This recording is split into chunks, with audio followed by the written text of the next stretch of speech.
kita berdoa kepada Allah semoga dimerdekakan dari penjajahan hawa nafsu. Dan itu kalau tidak dengan cahaya di atas cahaya, kita tidak akan dipahamkan bahwa banyak sekali amal ibadah kita itu masih atas dasar nafsu.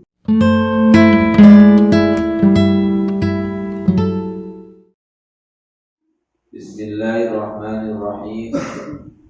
Ya ayyuhalladzina amanu, wahai orang-orang yang beriman, la tattabi'u khutuwatis syaitan, janganlah kalian mengikuti tipu daya setan.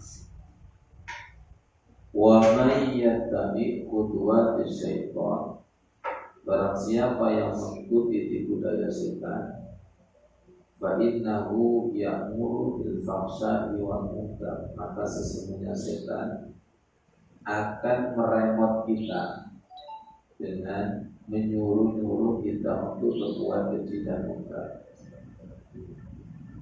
Walaula fadlullahi alaikum wa rahmatuhu ma zaka minkum min ahadin abadan. Perhatikan, kalau bukan karunia Allah dan rahmat Allah, maka kalian sekali-kali tidak akan bisa bersih, suci, abadan, selama-lamanya.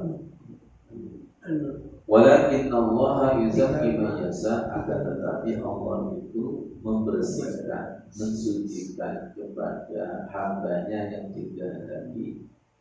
Wallahu sami'un alim. Dan Allah itu maha mendengar dan maha mengetahui. Baik, berkaitan dengan ayat ini, kalau kita wudu, jangan wudu sendiri, tapi libatkan Allah. Libatkan Allah dengan cara ketika wudu itu harus ada zikirnya. Tawaddu bismillah, berwudulah dengan menyebut nama Allah, berwudulah dengan mohon dibimbing wudu yang betul-betul wudu. Barang siapa yang wudu kemudian ada zikirnya, tahharallahu jasadahullah, maka Allah akan membersihkan badannya semuanya. Man zakarallaha inda wudu'i, barang siapa yang ketika wudu itu ada zikirnya, tahharallahu jasadahullah kullu, maka Allah akan membersihkan jasadnya semuanya, baik zahir maupun batin. Wa man lam yadhkurillah, barang siapa yang ketika wudu tidak ada zikir, lam yutahhir minhu illa ma asobata, maka hanya tersentuh air. Ini sangat penting, perlu kami sampaikan dan berulang-ulang. Kenapa demikian?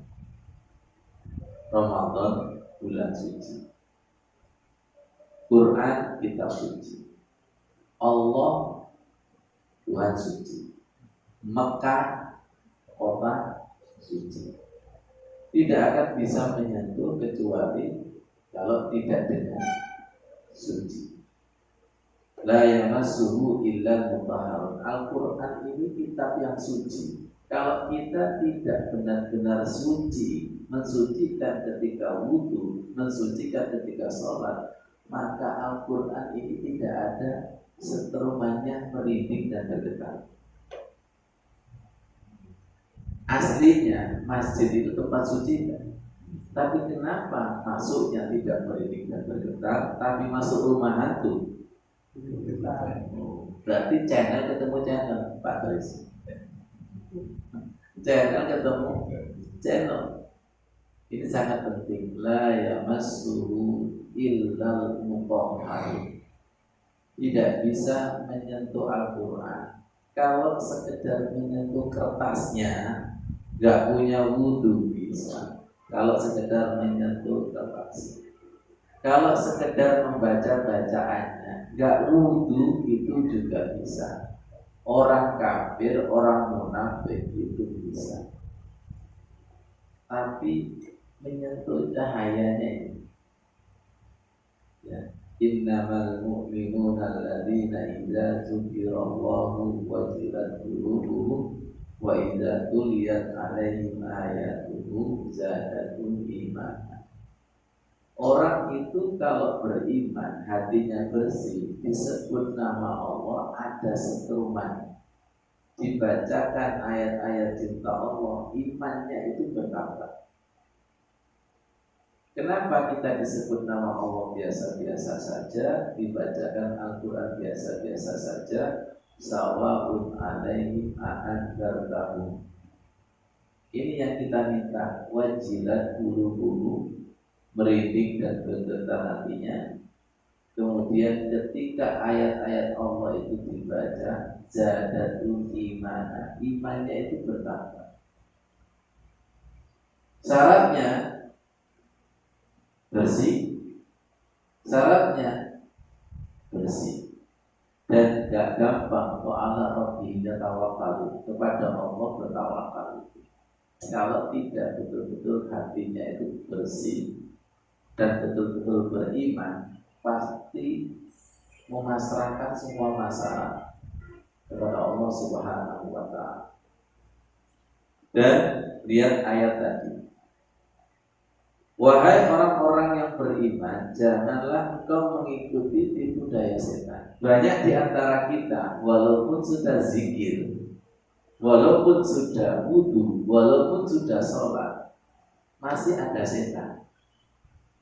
Buktinya, wudunya asal-asalan, sholatnya asal-asalan, zikirnya asal-asalan. Saya dan jenengan kan sholat, Allahu Akbar, kemudian kok melamun kemana-mana, itu atas kendali setan apa Allah? Diakui dan tidak, ketika pikiran melayang belakang kemana-mana, itu kan berarti atas kendali setan. Boleh nggak saya katakan semuanya itu berpengaruh kepada wudhunya? Saya ulangi, semuanya itu berpengaruh kepada wudhunya. Karena wudhunya itu asal-asalan, maka sholatnya asal-asalan. Kalau wudhunya itu sempurna, masuk kepada sholat yang sempurna. Wudhu sempurna, sholat sempurna, bacaan Al-Qurannya sempurna, zikirnya juga sempurna. Tadi sudah kami katakan bahwa sesuatu yang bersih bisa masuk kepada yang bersih. Kalau wudhu kita itu tahhallau jasadakullah, mampu membersihkan jasmani dan rohani kita, akhirnya hadis diriwayatkan oleh Imam Ahmad, miftahul jannah as-shalah wa miftahus shalah ad-duhur. Ini sudah kami tulis di kaligrafi di pondok depan. Miftahul jannah as-shalah, kunci daripada surga adalah sholat. Wa miftahus sholati ad-duhur, kunci daripada sholat itu suci atau bersih. Hati-hati, di sini ada miftah, ada miftah, ada miftah. Kita tidak bisa masuk rumah kalau tidak ada kunci. Kita tidak akan bisa jawab soal-soal kalau tidak ada kunci. Umumnya kan miftahul jannah la ilaha illallah. Ini miftahul jannah as-shalah. Jadi kita tidak boleh main-main dengan at-tuhur, wudu, dan kita tidak boleh main-main dengan sholat. Kenapa? Kunci. Silakan sholat sekian ribu rakaat, kalau wudunya asal-asalan nggak bisa masuk. Maaf, silakan umroh berkali-kali, haji berkali-kali, tapi hatinya, silakan baca Al-Quran sekian juz, tapi kalau tidak bersih, ya sekedar membaca, sawa'un alaihim, sama saja, tidak menambah keimanan. Saya ini kok sholat masih gini-gini aja, loh, tidak menambah keimanan. Saya ini membaca Al-Quran kok masih gini-gini aja, tidak menambah keimanan. Iya, sok wudunya aja. Jadi kita harus takut dengan kata-kata miftah ini. Gak akan bisa masuk. Berarti yang bersangkutan sholat tapi tidak ketemu yang disolati. Dia di depan Ka'bah, Pak, tapi tidak ketemu yang punya Ka'bah. Dia di depan Raudhah tapi tidak ketemu Rasulullah. Dia di ruang tamu tapi tidak ketemu yang pemilik rumah. Kenapa? Karena tidak tuhur. Karena tidak tuhur. Tuhur itu suci. Sekali lagi, Allah itu Tuhan suci, tidak bisa didatangi oleh hamba yang tidak suci. Makanya kita harus bersuci. Dan maaf, saya tidak berani bahwa wudhu saya dan sholat saya itu sudah sempurna. Tapi kami berusaha setiap wudhu itu menyempurnakan yang tidak seperti tadi. Setiap sholat juga sama, berusaha menyempurnakan yang tidak seperti tadi. Kenapa? Karena yang punya sempurna itu siapa? Allah. Sedangkan kita mahalul khotok wanisyan. Barusan kita tobat nanti sekian jam, salah lagi. Pak Baru, mobil itu barusan dicuci. Kalau dipakai, kotor lagi. Mobil itu dicuci, dibiarkan saja berdebu. Semoga dipahamkan. Apalagi dikotori, buat aflaha man zakaha wa qad khaba man dasaha. Rumah dan mobil benda dibiarkan saja itu berdebu.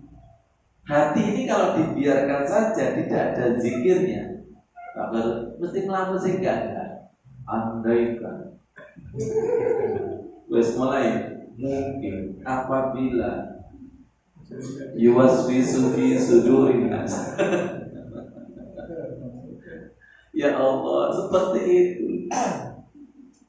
Makanya wudhu itu tidak sekedar membersihkan fisik. Nawaitul wudhu ali rabbil hadasi.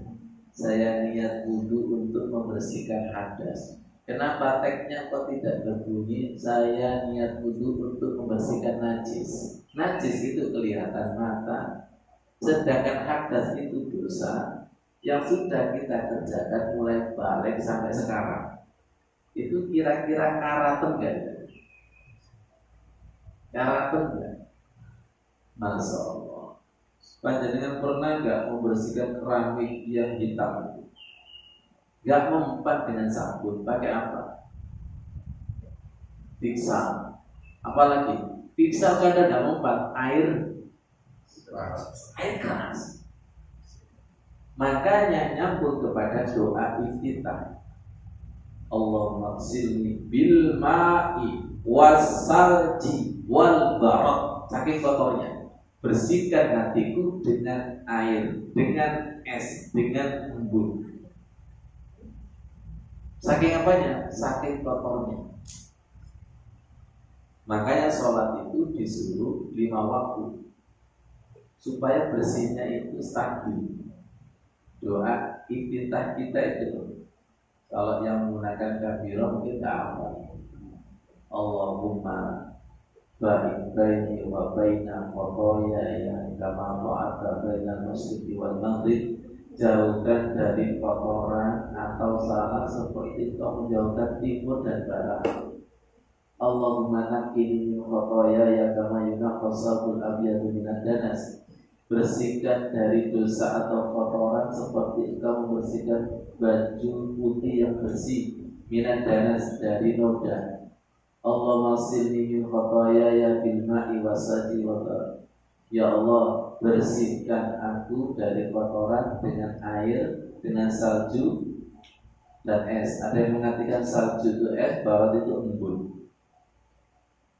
Berapa kali prosesnya? 3. Bil ma'i wasalji wal barat. Panjenengan kalau melihat cuci mobil itu berapa kali? Pertama, penyemprotan kotoran supaya jatuh. Betul. Setelah itu digosok. Setelah itu apa? Ibu-ibu kalau mencuci berapa kali? Direndam, saking malasnya gak dicuci-cuci. Pertanyaan saya, kenapa jenengan itu kalau mau mencuci kok direndam? Supaya meresap dan mudah kotorannya itu masuk. Betul. Dan biasanya tidak sekedar direndam, ada sabunnya enggak? Nah, pertanyaan saya, rukuk dan sujud kita itu sampai terendam enggak? Pak Harun, Pak Tris, enggak sampai terendam itu. Subhanallah rabbiyal azim. Sampai Allah enggak sampai terendam. Masih ingat contoh saya, jenengan pernah mewenter enggak, Pak? Mewenter. Wenter itu kalau di wenter kainnya wajib terendam supaya warna itu rata. Kalau ada kain yang menonjol ke atas tidak kena air atau tidak terendam, blontang. Makanya rukuk dan sujud kita itu sering blontang. Dan iman kita itu blontang.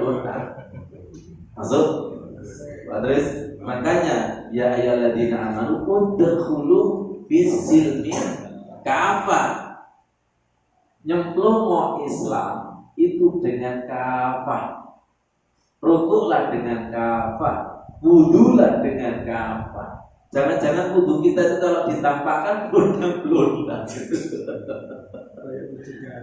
Sebelum baju itu masuk ke almari, diapakan? Dicuci. Setelah itu diapakan? Disetrika. Kalau sudah bagus, layak untuk masuk almari. Orang mukmin sebelum masuk kepada surga itu dicuci dulu. Semoga salat kita itu mampu wakina azabannar. Wudu kita itu supaya wakina azabannar. Bukan sekedar narnya nanti, tapi narnya setan itu loh. Membawa nar, emosi, amarah. Kenapa? Karena setan itu diciptakan dari api dan api itu adalah padannya dengan air. Ya Allah, kita Islam setiap tahun gak paham. Kenapa sih kok disuruh wudu itu? Karena di balik air itu ada yang luar biasa. Tidak ada zat yang bisa membersihkan dengan cepat kecuali air. Silakan bersihkan tanpa air. Silakan lantai sapu, nggak akan terbawa debunya. Tapi kalau pakai air, mudah kan? Ya, mudah ya. Iya, dan lebih cepat. Apa mungkin saking cepatnya sampai nggak bersih. Pelan-pelan. Dan kita ini dari air disuruh wudu dikembalikan kepada yang asal, disuruh sholat dikembalikan kepada yang asal, disuruh sujud dikembalikan kepada yang asal. Dari tanah kembali ke tanah, sujud toh. Yang bukan dari tanah, roh kita innalillahi wa inna ilaihi raji'un. Jadi kesibukan dunia itu menjadikan kita berkeapian. Saking apinya sampai saudara tidak kenal saudara. Saking apinya sampai Tuhan tidak kenal Tuhan. Sampai dirinya mengatakan ana rabbukumul a'la, seperti Fir'aun. Mungkin saking kayanya sampai mengatakan dirinya Tuhan. Mungkin saking pejabatnya sampai mengatakan dirinya Tuhan. Mungkin saking kuatnya saya menyatakan dirinya itu Tuhan. Padahal semuanya itu la haula. Semuanya adalah Allah yang maha kaya, Allah yang maha kuat, Allah yang maha tahu. Itu berarti lupa dirinya. Diri kita itu apa sih? Mahalul khata manusia. Diri kita itu ya Allah barusan bisa baik sedikit, nanti salah lagi. Dan kita itu sering salahnya apa? Sering baiknya. Ustaz, kumat-kumat. Delok tanggal, katanya Andi. Delok tanggal. Ya Allah, lihat kalendernya Ustaz. Kalau kalendernya itu tua, mulai duha, rajin.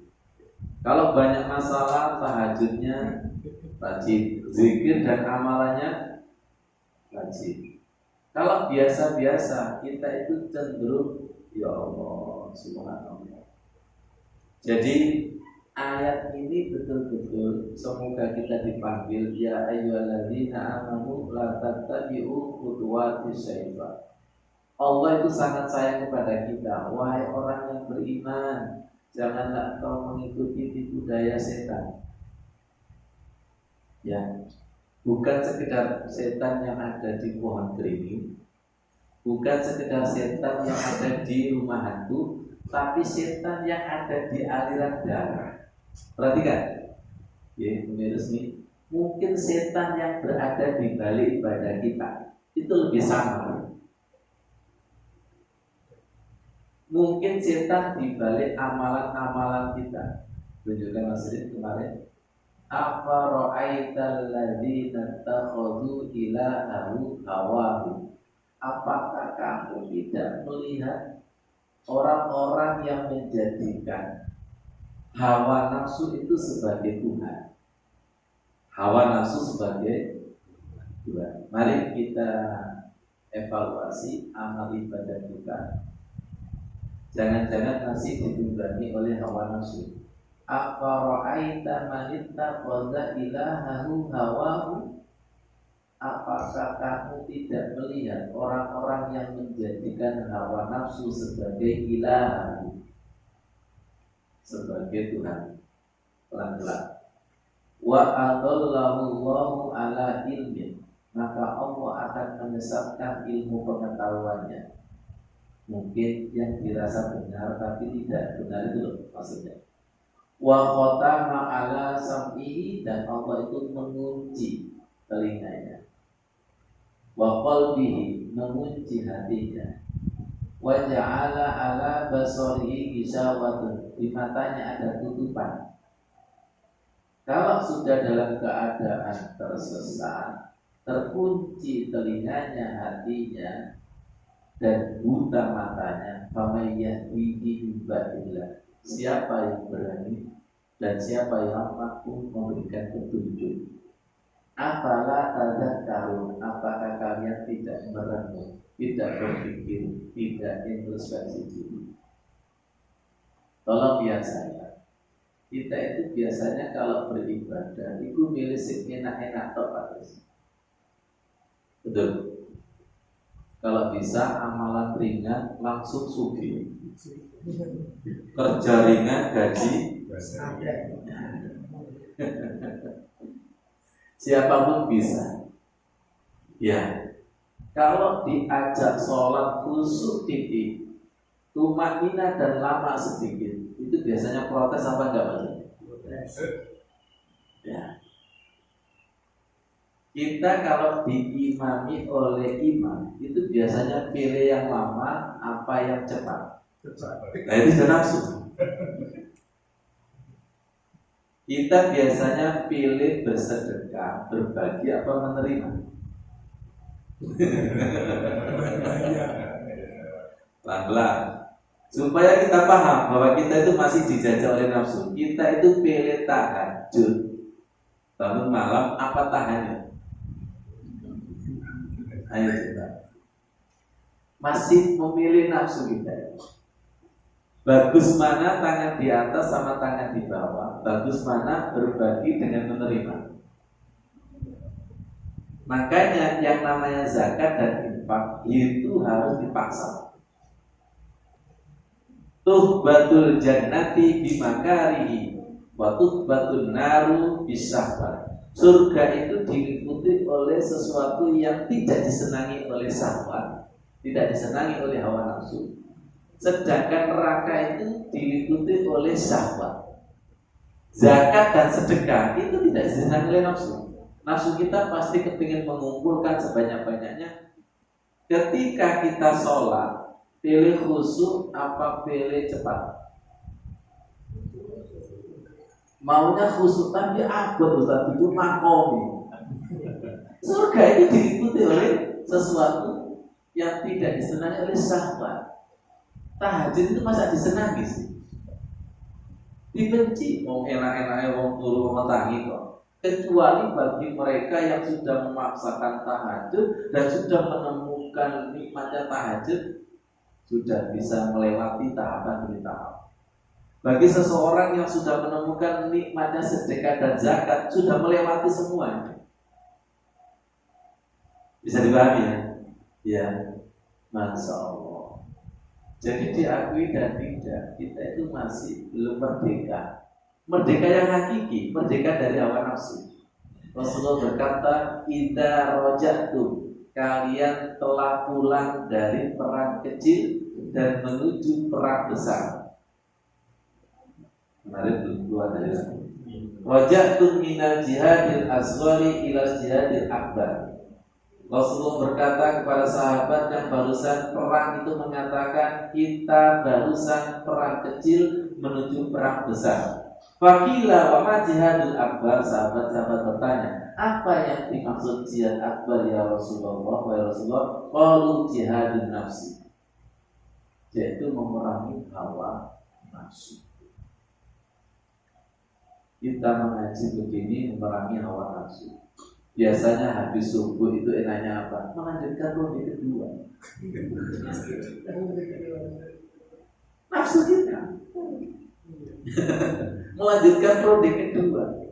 Enak mana sih? Buka hati sama buka Al-Quran. Kalau nafsu enak buka hati. Itu WA favorit jam-jaman melek. Coba pindah buka Quran. Auzubil langsung. Itu nafsu. Berat gak kira-kira? Berat.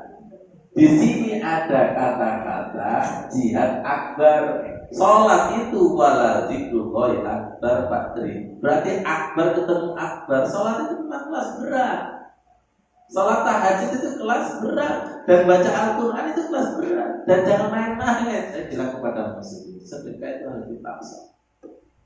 Membaca Al-Quran itu harus dipaksa. Sholat tahajud itu harus dipaksa. Kalau sudah dipaksa, terbiasa, rasa bahagia itu terserah Anda. Kalau kita berani memaksa jiwa, kemudian menemukan lezatnya ibadah, pasti kita akan mengiyakan bahwa ajaran Islam itu ya'lu wa la yu'la alaih. Apa?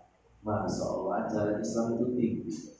Setelah kita mampu mengalahkan hawa nafsu, maka janji-janji Allah dan Rasulullah di dalam Al-Quran dan hadis itu bisa diiyakan. Saya ini sholat kok masih gini-gini aja, saya ini sedekah kok masih gini-gini aja, saya ini sudah zikir berdoa kok masih gini-gini aja. Siapa yang gitu ibadahnya masih nafsu, masih nafsu. Jangan-jangan Islam kita buida itu masih nafsu. Itu yang kita takutkan. Ya Allah, bersihkan ibadah kami atas dasar nafsu. Wa bidzalika umirtu. Ajari kami ibadah yang betul-betul karena hidayah. Makanya di awal sholat tadi kan Allahumma a'inni ala dzikrika wa syukrika wa husni ibadati. Jangan sampai ibadahku nanti ujung-ujungnya nafsu. Aku sudah ibadah tapi aliran kekecewaan. Aku sudah zikir tapi aliran kekecewaan. Aku sudah sholat tapi masih kecewa pada sholatku. Banyak apa banyak? Kita termasuk? Ya iyalah, gak ngaku. Iya, saya ini sudah berdoa Ustaz, tapi kok belum dikabulkan. Mungkin sabarnya belum ada, ikhlasnya belum ada, ridhonya itu belum ada. Masih tendensius itu adalah nafsu. Wa ma ubarri'u nafsi, ya Allah saya tidak akan terbebas dari nafsuku. Walaupun sudah ibadah, itu jangan GR bahwa ibadahku sudah sempurna. Mencontoh Nabi Yusuf, wa ma ubarri'u nafsi, inna nafsa la'ammaratun bisu illa ma rahima rabbi. Kita berdoa kepada Allah, semoga dimerdekakan dari penjajahan hawa nafsu. Dan itu kalau tidak dengan cahaya di atas cahaya, kita tidak akan dipahamkan bahwa banyak sekali amal ibadah kita itu masih atas dasar nafsu. Cinta kepada suami istri masih atas dasar nafsu. Membaca Al-Quran atas dasar nafsu. Salat juga gitu. Mari kita berdoa kepada Allah. Allahumma sholli ala sayyidina Muhammad. Walhamdulillahirabbil alamin. Nah, dalam pembelajaran yang ada di dalam surat Allahumma inna na'udzubika min an nusyrika bika syai'an na'lamu.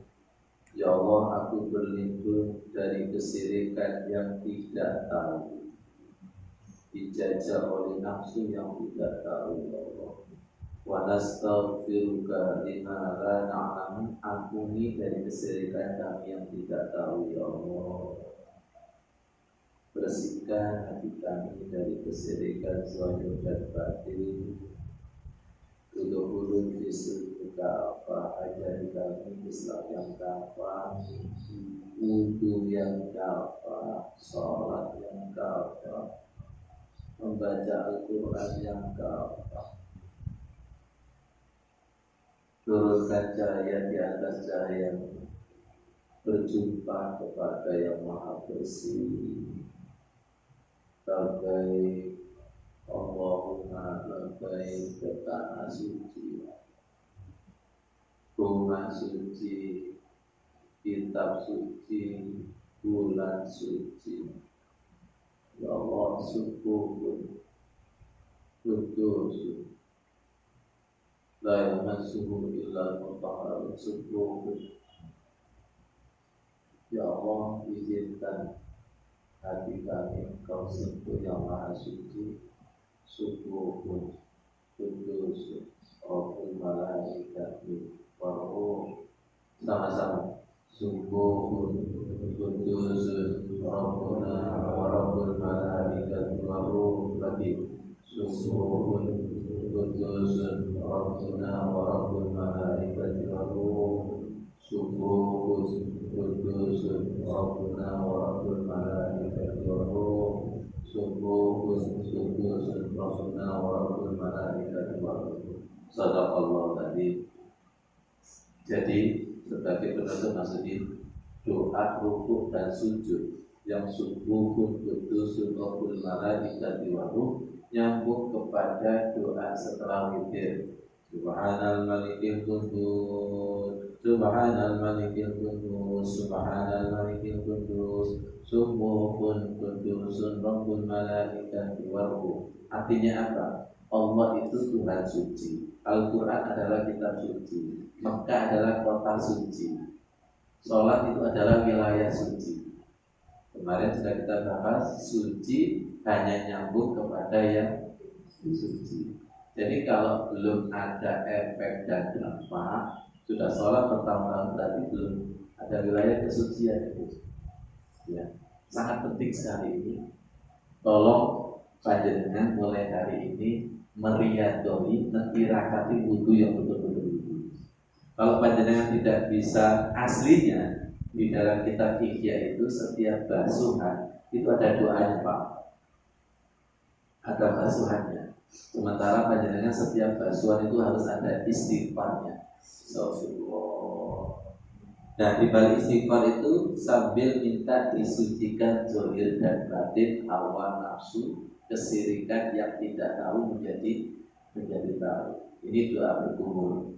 Sudah ada di buku cahaya di atas saya dulu. Allahumma a'inni ala zikrika wa syukrika wa husni ibadati. Aksaru khotoya mu'adam fi lisani. Terjerumusnya manusia dalam banyak salah itu di lisan. Makanya berkumur ini membersihkan kalau perkataan yang sia-sia. Lihat ini, apa ini? Kumulat. Nah, makanya Qur'annya tidak bisa nempel, bacaan doanya tidak bisa nempel karena masih sebagai saksinya. Mulai mentirakati wudhu. Setelah mentirakati wudhu, artinya ilmu itu lebih paham maksudnya. Terus sejak dulu ngapain? Mendampingi saya terus. Sejak dulu ini bergumul. Doa menghirup ke hidung. Allahumma arifni rihatal raihatal jannati wa anta. Ini Pak Udin. Maaf, Betul, biasanya kenapa? Kok baunya raudhah ya? Nah ini mengatakan ini. Ya Allah berikan penciuman nuansa surga yang menembus ruang dan waktu. Yang ini. Allahumma arina raihatal jannah wa anta radin. Supaya penciuman rohani hidup kita itu masuk aja. Kalau wis umbelen, ono umbelen roh sisan. Masya Allah. Lanjut.